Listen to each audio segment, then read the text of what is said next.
What's up guys, I'm JayJT. Welcome to my channel. Today we're going to go over the patch notes for the Season 1 update that went into effect last night, which had quite a bit of weapon balancing involved and many other things. Don't forget to smash the like button and subscribe with the notification bell on so you can get notified when new content is released if you like my channel. And if you want to support the channel, head over to my Patreon through the link in the description. Starting things off, the new update brings the Season 1 Battle Pass with 100 tiers of items, including the 2 free new weapons called the MAC-10 at tier 15 and the Groza at tier 31. There will also be plenty of other cosmetics, along with 1,300 COD points within the Battle Pass. Starting with this update, progression will now be synced across Cold War, Warzone, and Modern Warfare with 1,000 new season levels coming into play, meaning you will have the same level in each game and always be progressing toward level 1,000 no matter which you play. I personally love this idea because it makes it so you can still progress in Cold War even if you play Modern Warfare occasionally. There will also be various rewards at every 50 levels this season also. Season challenges will also be introduced with 20 challenges for multiplayer as well as 20 for zombies, with challenges being unlocked every 10 season levels, with all season challenges being unlocked by level 200, which is where the highest prestige is for the season. Unlike Modern Warfare, however, you will be able to continue to work towards these season challenges even if you don't have them completed by the time the season is over. Operator challenges have also been added alongside the operator skins for this season. Next up, the Pines, Raid, and Nuketown 84 Holiday have been added to the map rotations with a few new playlists surrounding these maps as well, such as the Raid the Mall playlist, which is a mosh pit of 6v6 on Raid and the Pines. The 4 new gunfight maps, Game Show, ICBM, U-Bahn, and KGB have been added to the game also, along with the gunfight game type, obviously. Additionally, spawns on Nuketown have been adjusted to prevent spawn trapping, with new spawns added to the middle of the map. When it comes to game modes, like we said before, Gunfight has been added to the game, and Front Hunt is being added to the game, and several other game types have seen some tuning. Hardpoint has had additional spawns added for all zones on Crossroads Strike, and some spawn adjustments have been made for Zone 2 on Moscow. Free-for-all has also been tuned so that players will now join matches in progress less frequently, which I'm sure people will be glad to hear. In the game type Control, overtime defense will now be given to whichever team has fewer total deaths during the previous 4 rounds. And they removed several defender spawns that were too close to the A zone on the map Garrison. There have also been quite a few changes made to zombies, with 2-player split screen support being one of them. The new weapons will also be available in the mystery box once you own the weapons. The cruise missile has been added as a support streak in D-Machine as well. They have refactored round milestone salvage awards to ensure a more even distribution and higher amount of salvage awarded to all players. The exfil has seen some updates thankfully as well, where zombies will be reaching the exfil area faster so that you don't have that last lingering zombie that prevents you from accomplishing the exfil because they wouldn't get to the area fast enough. And this applies to the Megaton as well. It was getting trapped outside of the map sometimes before, and now that problem should be fixed.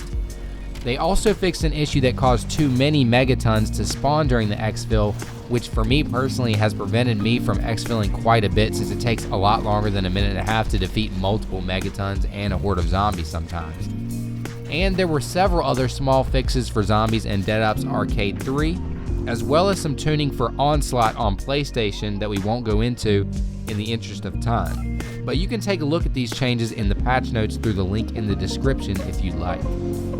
With this update, the new Warzone map, Rebirth Island, became available for a smaller scale battle royale experience, as well as the new Gulag for Verdansk. There is also a seasonal event with 16 new challenges for Rebirth Island to unlock the Noxious LMG blueprint, and they say additional secrets are there to be unlocked also, without giving us much information. This update also integrated the Cold War weapons into Warzone, and it brings us the 3 new operators. With that, it's time to get into the balancing changes made to Cold War, starting with weapon balance. And starting off with the assault rifles, the AK-47 has seen a reduction to its headshot damage and reduced damage increase for the 20-inch Spetsnaz RPK barrel. So headshots will be less effective with the AK now, and the Spetsnaz RPK barrel will also be a little bit less effective when it comes to damage. The Krieg 6 also received a nerf, lessening the damage it does to the head as well. The FFAR has seen a buff since they seem to have taken the previous nerf too far, and so they have increased the damage ranges for the FFAR and reduced the recoil as well, which should help get it back in shape for use. With the SMGs, they increased the effective damage range for the Milano, KSP, and Bullfrog SMGs, so they'll deal their max damage a little further out now. And I like this buff since I have not run into even one person using the Milano or KSP since I've started playing the game, so maybe now there will be a little bit more incentive for them to branch out to these weapons.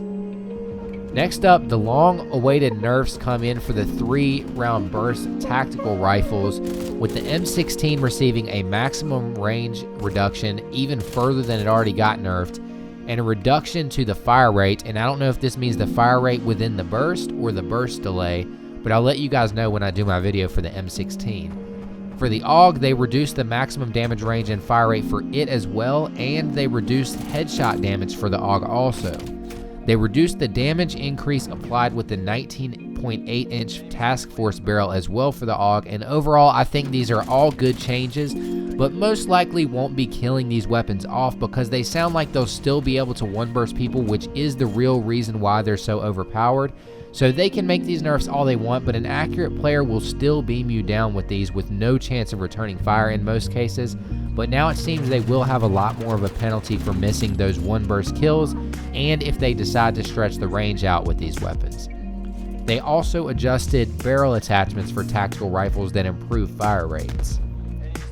Next up, they buffed the M60 LMG by increasing the ADS speed and weapon swap speeds. The M82 sniper rifle also saw some buffs with an increased damage multiplier for the upper chest to allow for a one-hit kill there even without attachments. The 22.6-inch Tiger Team barrel also got a buff to allow one-shot kills to the upper arms as well. Recoil was also adjusted for higher shot power with the M82 sniper rifle, they say. I'm not exactly sure what this change means. It sounds like it means that the recoil is going to be a little bit more to adjust for the fact that it has more power now. The Magnum saw a buff coming in the form of increased damage ranges and increased fire rate, and both shotguns have now been nerfed, which I'm sure everyone is happy to hear. Both shotguns received decreased damage ranges, and both of their Task Force barrels received damage range reductions as well. And on top of this, the Gallo SA-12 has had its fire rate reduced, and these all sound like great changes to me. On top of this, they adjusted the barrels for shotguns that increased fire rates as well, and I'm assuming this means they nerfed them. I'm recording this video the night before the update, so I haven't gotten to see what this actually does, but we'll see what that does tomorrow.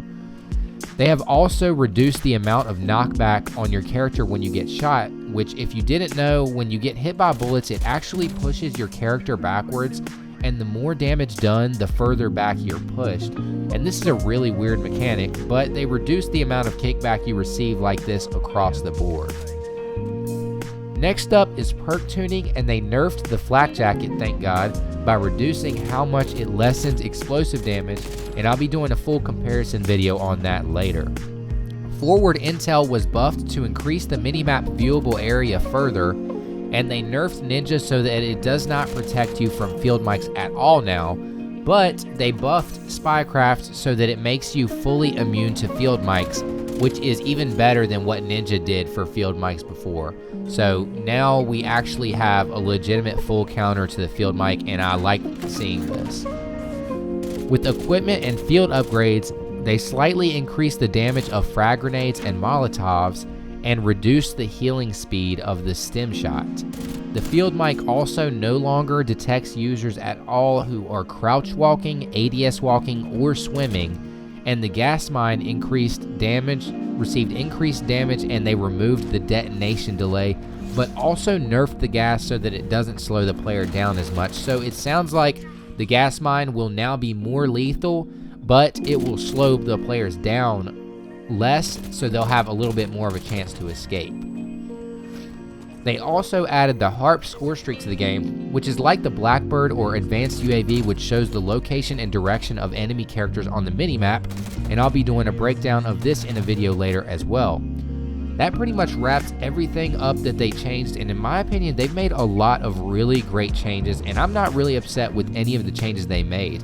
I pretty much think all of the balancing changes they made were a great step in the right direction, but I feel one thing they haven't addressed that they should have is the launchers. I'm hoping that another update will come soon buffing the launchers so that you can get one-hit kills with them without having to hit people directly if the player isn't using Flak Jacket, because right now it's ridiculous that you can't do that, but you have to get camos for multiple kills in a row for those weapons in order to receive the mastery camo. That's my opinion, but let me know what you guys think in the comment section down below, and don't forget to smash the like button and subscribe to the channel if you like the content, and check out my Patreon through the link in the description if you're interested in supporting my channel's growth. That's everything I have for you guys, so I'll talk to you next time. JayJT out.